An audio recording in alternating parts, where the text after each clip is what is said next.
una ay nais kong ipaalam na ako po ay kahalili ni Father Jonathan. So supposed to be si Father Jonathan Haniel ang magmimisa ngayon. Kahapon po ay nakatakda sanang magdiwang ng tapusan ng Flores de Mayo ang simbahan ng San Rafael Quasay Parish sa Gulod, Cabuyao City. Alam niyo naman po nangyari kahapon, no? Dahil po sa pananalasa ng bagyong Aghon kahapon. So hindi po natuloy yung kanilang tapusan. Kaya po ay napagdesisyonan ng church community ng San Rafael na gawin ito ngayong araw. So, subukan ko naman pong kumontak ng mga pare, yun nga lang talagang short notice na, wala po talaga ako makuha. So, no choice ako at no choice din kayo. Kaya tiyagaan tayo ngayon. Tiyagaan. Pero ito naman, pinagtiyagaan ko din naman yung ibabahagi ko sa inyo. At may mga katuwang ako, para po sa aking pagninilay ngayong 8 araw o ika-8 araw po ng pagnonobena, no? Kaya ako po ang sasambot, sumambot po ng misa kung pahintulutan nyo po. Kung ayaw nyo po, uwian na lang po tayo, ano? Okay po ba sa lahat? Agree? Sige, paki-thumbs up muna. Yung iba parang ayaw, no? Sige po. Yesterday, we just discussed or we reflected upon the mystery of the Holy Trinity. No? At yung pinaka-core values na nabanggit ko po sa banal na misa, yung homily ko doon, that the Holy Trinity is the community of love and unity.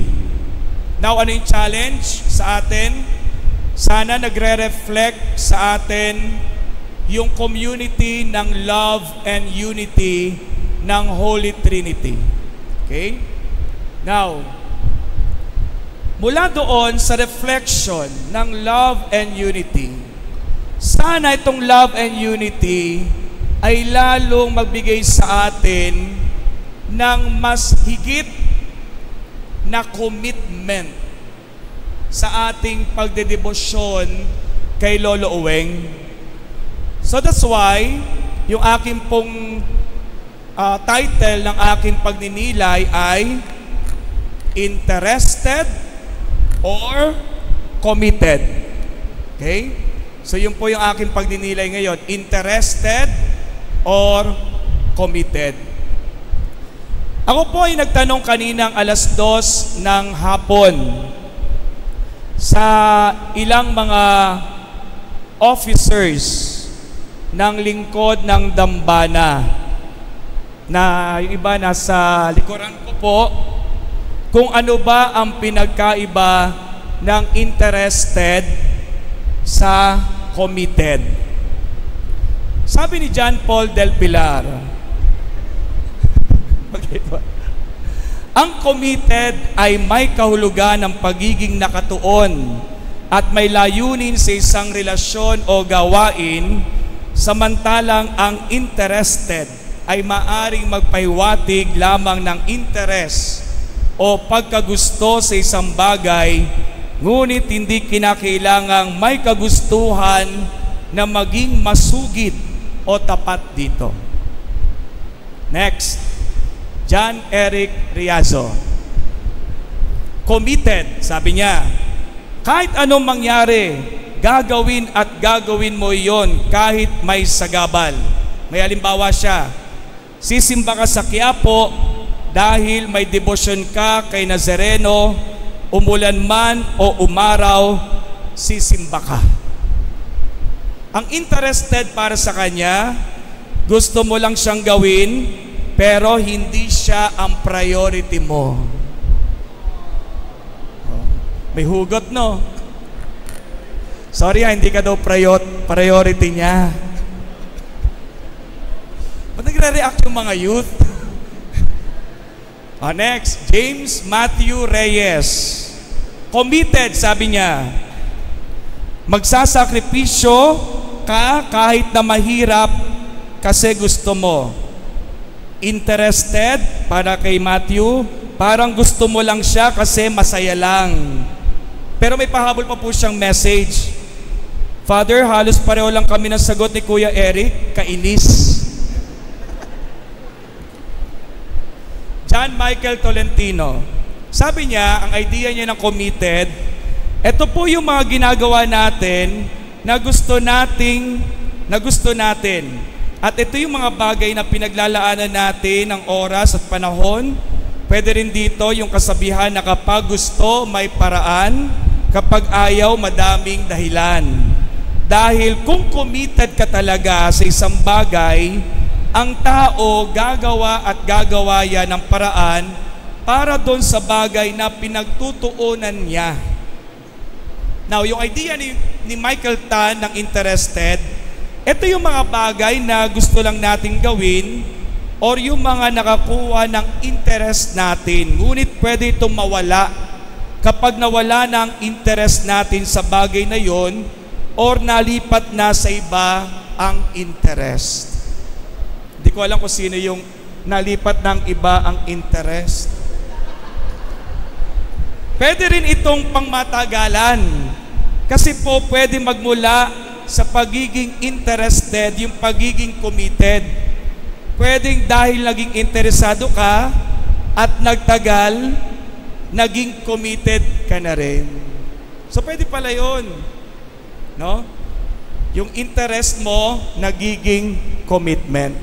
No? Sana Michael Tan, ganun, no? Yung interest mo, maging commitment mo na. Parang may mga hugot yung mga sagot nila sa akin. Vincent Pascual. Ang committed ay nagpapahiwatig ng dedikasyon at pagtitiwala sa isang bagay o relasyon. Ito ay nangangahulugang handa ka na maglaan ng oras, enerhiya, at pagsisikap para sa isang bagay o tao. Samantala, ang interested ay nagsasaad lamang na may interest o kagustuhan ka sa isang bagay, ngunit hindi naman ito nangangahulugang mayroon ka ng binibigay na dedikasyon o pananagutan. Tapos hindi pa po nakontento si Vincent. Nagpasa pa po siya sa akin ng napakahabang essay. Hindi ko na po babasahin. Dahil alas 10 na po tayo matatapos pag binasa ko. Yung pinaka-summary na lang po ang binahagi ko. Last 3 na lang po. Joshua Almario. Ang interested po para sa kanya, masasabi natin na may gusto ka, gusto mo yung ginagawa mo, pwede rin sabihin, mahal mo, o ang ginagawa mo, kaya nga, interesado kasi mahal mo. Ano daw? Committed. Pwede sabihin na mas malalim na kahulugan ng pagiging interesado dahil hindi mo lang mahal o gusto kong hindi alam mo na kahit anong mangyari, tutugon ka sa commitment mo na yon at gagawin mo lahat, matupad lang yon. Unawain nyo na lang ho, ha? Si Pedro Yamat. Si Pedro Yamat, mahaba din po yung sagot, pang Miss Universe. Kinonsize ko na lang po sa mas maiksi. Sabi niya, yung commitment o committed, giving your very best. So ito yung parang estudyante ko from Lasal na nagpasa po sa akin, medyo konyo. Giving your very best, isang malalim na pangako at determination sa isang gawain for the sake na magtagumpay ka sa isang layunin. Every balakid on your way, but you will stand on your feet and patuloy na lalaban. Hindi siya bandwagon.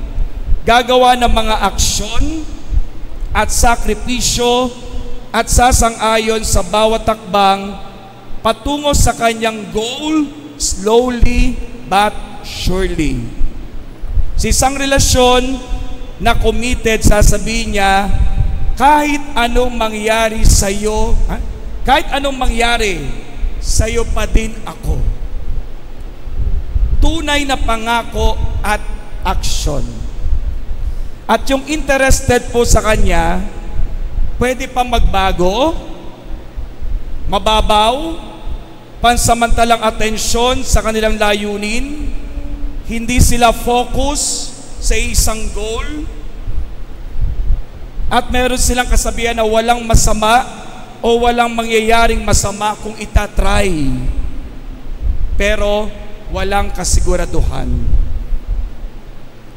Last but not the least, si Jester Baldoza. Sabi niya, sa interested, magse-serve ako, si ano kasi daw ang magmimisa. Pero ito yung idea niya ng committed.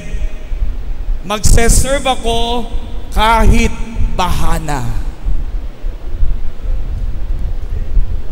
Alam niyo mga kapatid, pagkatapos ko pong basahin ang mga sagot ng mga kabataang ito ng lingkod ng dambana, nasabi ko na may saysay, may hugot, may matibay, nagre-reflect sa mga sagot nila na may lalim ang pagtanaw ng mga kabataang ito sa kanilang paglilingkod at pakikipag-ugnayan sa Diyos at sa kapwa. At sa lalim na ito ng mga kabataan, masasabi nating mga nakatatanda na secure or nakakasiguro tayo sa future, sa kinabukasan ng ating simbahan. In short, may pag-asa talaga tayong makikita ngayon. At isang grupo pa lang yan ng mga kabataan. Sa susunod, ang tatanungin ko naman, siguro yung mga crush nilang YGG o yung choir o yung mga sokom, para malaman natin yung kanilang saloobin. Pero mga kapatid, mapatutunayan at mayugnay natin dito sa saktong-sakto ang tema natin sa pagdiriwang po natin sa parating na kapiyastahan ni Lolo Uweng, ang tanglaw ng mga manlalakbay ng pag-asa sa taon ng panalangin. Lahat po tayo ay mga pilgrims of hope, sabi nga ni Pope Francis, at lalong pinapalakas yung hope, pinapalakas yung pag-asang iyon sa ating pananalangin o pagdedebosyon kay Lolo Uweng bilang ating liwanag o tanglaw. Yun nga lang, there are certain areas, certain attitudes,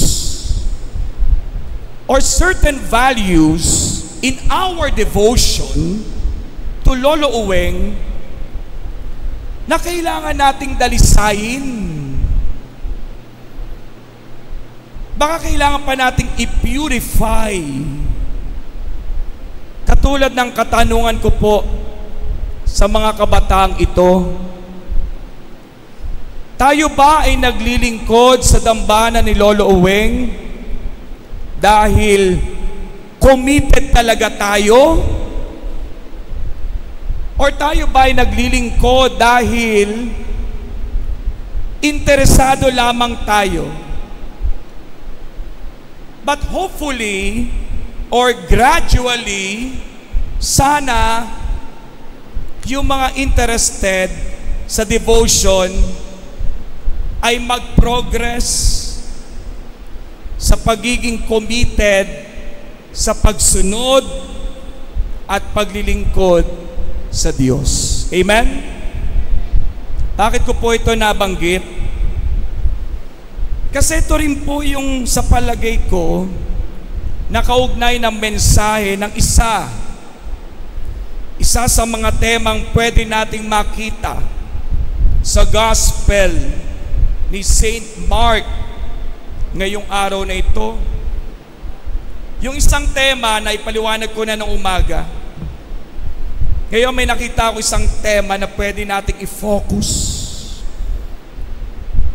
Nadinig po natin na sa unang bahagi ng Gospel, dinanais ng isang lalaki, interested po siya na makamit yung buhay na walang hanggan. So lahat ng mga utos, sinunod naman nung lalaki. Pero may binanggit na challenge ang Panginoon sa kanya. Sa modern term po natin, ang tawag natin dito, doon sa pagsunod, doon sa utos na yon, nag-comply. Nag-comply naman yung lalaki. Compliance. Pero may sinabi pa ang Panginoon sa kanya. Ano yon? Isang bagay pa ang kulang sa iyo. Humayo ka. Ipagbili mo ang iyong ari-arian at ipamigay sa mga dukha ang pinagbilhan at magkakaroon ka ng kayamanan sa langit. Pagkatapos, bumalik ka at sumunod sa akin. Ano pong pinapahiwatig nito sa atin? Yung pagiging interested nung lalaki ay na-translate lamang sa compliance ng utos. At yung compliance na yon ay tila naging comfort zone niya. At doon, nalimitahan yung kanyang pananaw upang makamit niya o maging committed siya sa pagkamit ng buhay na walang hanggan. Parang ito yung sinasabi natin, Father, hindi naman po ako nagnanakaw eh. Hindi naman po ako nangangalunya. Hindi naman po ako pumapatay. Hindi naman po ako naninirang puri. Mga kapatid, okay po tayo dyan. Okay po tayo dyan. Wala po tayong problema dyan. But remember this, to inherit eternal life is not about don't do this, don't do that. Remember that Lolo Uweng is not God of compliance. Lolo Uweng is not God of conformity of this world. Lolo Uweng is God of commitment to what is good, to discern what is good.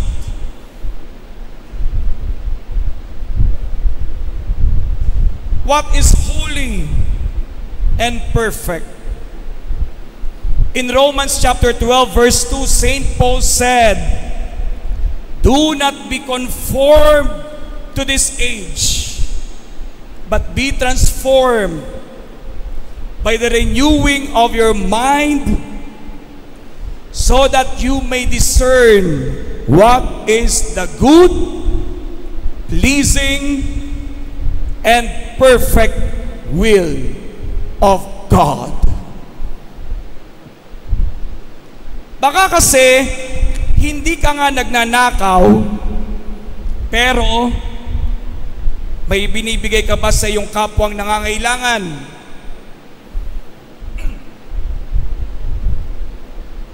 Baka kasi hindi ka nga nangangalunya, pero gumagawa ka ba ng paraan, effort, para mapalakas, mapalalim, mapadalisay, at mapaganda pa ang relasyon mo sa iyong asawa.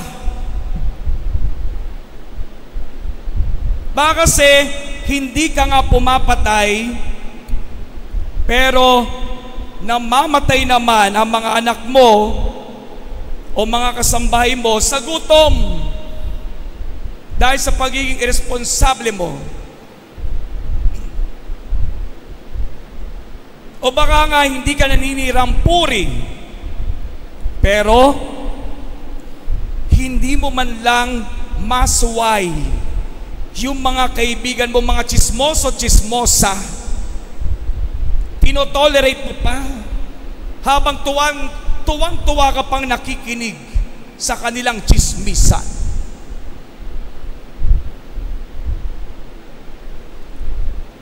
Ulitin ko yung sinabi ni Lord sa lalaki. Kahit nagawa naman ng lalaki yung lahat ng mga utos ng Diyos, isang bagay pa ang kulang sa iyo. Humayo ka. Ipagbili mo ang iyong ari-arian, ipamigay sa mga dukha ang pinagbilhan, at magkakaroon ka ng kayamanan sa langit. Pagkatapos, bumalik ka at sumunod sa akin. Namanglaw ang lalaki nang marinig ito at malungkot na umalis, sapagkat siya'y napakayaman. Anong ibig sabihin ito? Dahil interesado naman yung lalaki sa buhay na walang hanggan, nagawa naman niya ang mga utos ng Diyos, pero nung pinapagawa sa kanya ng Diyos, ay higit pa doon. Siguro na-realize niya na hindi pa siya ready sa commitment. Bakit? Dahil may attachments pa siya at di niya kayang mag-commit totally sa Diyos. God demands from each one of us, if we follow Him, detachment from everything. And that includes also our inconveniences, our addictions, our pride, our self-righteousness that enslaves us. Yung feeling banal ka, banal-banalan. Yung feeling mo ikaw lang yung tama. Yung feeling mo, ikaw yung may-ari ng simbahan. Yung feeling mo ay wala kang bahid ng kasalanan. Abay, masama yun. Yun ang nag-e-enslave sa iyo. But, our soul must be free. And the wealth of this young man enslaves him and is one of the big hindrances in following Jesus. Ito yung tulad ng halimbawa na sinabi ni John Eric Riazo na kung interesado ka lang magdebosyon sa Nazareno ng Quiapo, pag umulan, ayaw na. Pero kung ikaw ay committed, kahit inconvenient, umuulan man o matindi ang init ng panahon, kahit baha, sabi nga ni Jester, magdedebosyon ka pa rin kay Nazareno. Magdedebosyon ka pa rin kay Lolo Uwe. Noong January 1, nitong taong ito, ako po ay mapalad na naging bahagi ng nobinaryo sa Nazareno ng Quiapo. Kasama ko po si Eric, sakrista natin at deboto ng Nazareno. Bago po kami umalis, tinutokso namin ni Father Ega, si Eric. Sabi namin, Eric, sabi yun, huwag ka na lang sumama sa Quiapo. Bibigyan ka na lang namin, magkano? 5,000. Bibigyan ka na lang namin ng 5,000 pesos. Kapalit ng huwag ka nang pupunta sa Quiapo. Alam niyo po ginawa ni Eric? Kinuha po agad yung 5,000. Binulsa agad. De, biro lang po. Joke lang po yun. Ang talaga pong ginawa ni Eric, tumanggi siya. Umiiling yung kanyang ulo.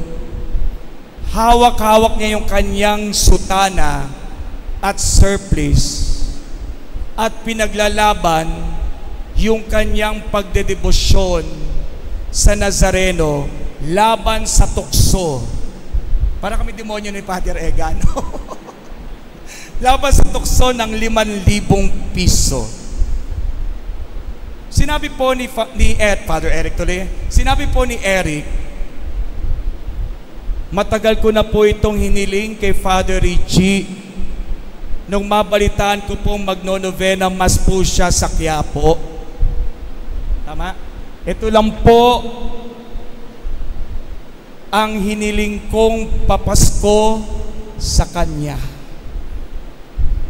Ang makapag-serve sa Nazareno ng Quiapo sa bagong taon 2024.